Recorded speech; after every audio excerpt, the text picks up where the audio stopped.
Mga kaibigan, isang magandang araw ho sa ating lahat.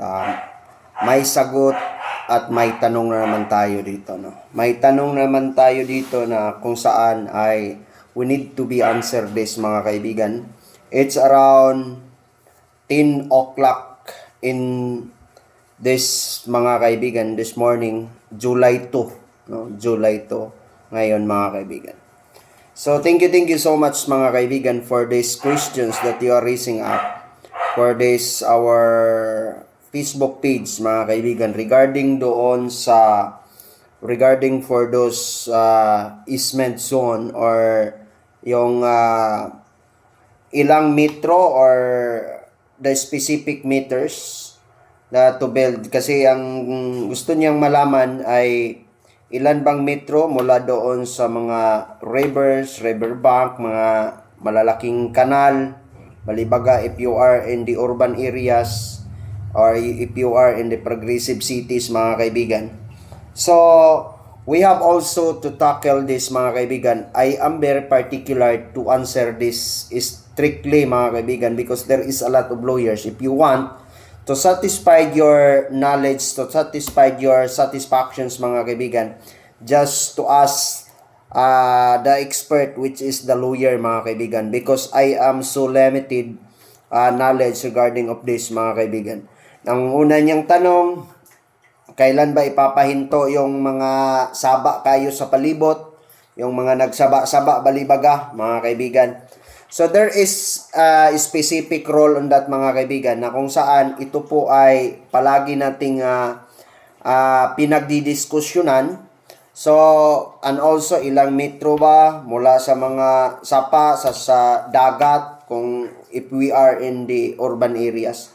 So mga kaibigan, I am not so expert this. I am not a lawyer. I am not everything. I am so belongs to the very, very poor family. So mga kaibigan, I am so simple. I am not want to be your ako po yung pagbabasihan ninyo. It is because I am so limited. So here, we have also a presidential decree 1067, a water code of the Philippines, mga kaibigan, in relations to your questions, ma'am, sir.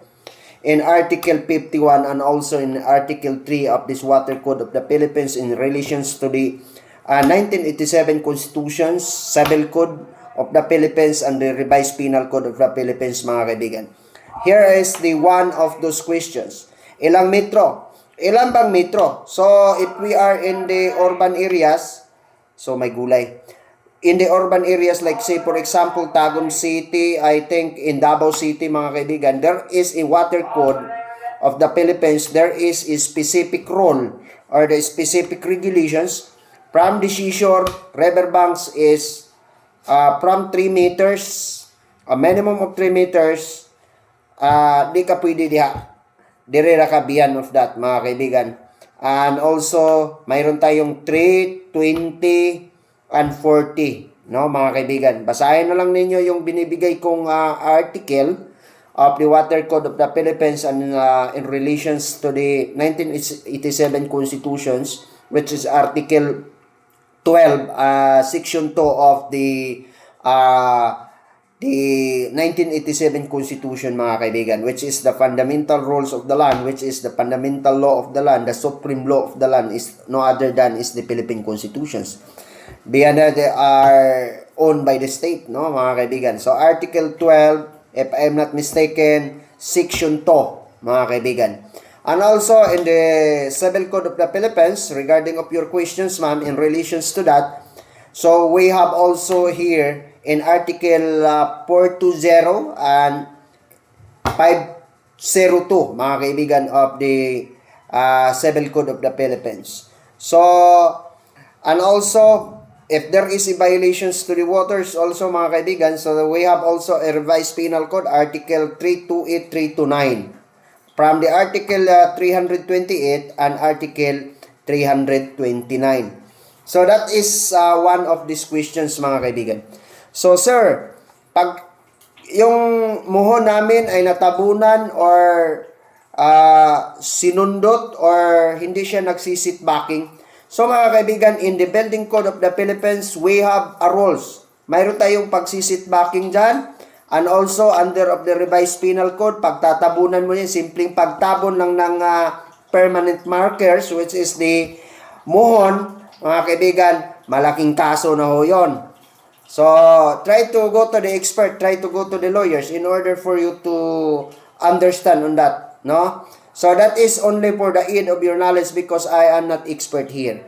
So, the last questions, mga kaibigan, Sir, ano bang oras pwede ipapahinto yung mga saba, mga abog-abog, or mga baho, or kanusa, yung especially, sir, yung mga bidyokihan. So, ganito ho yon.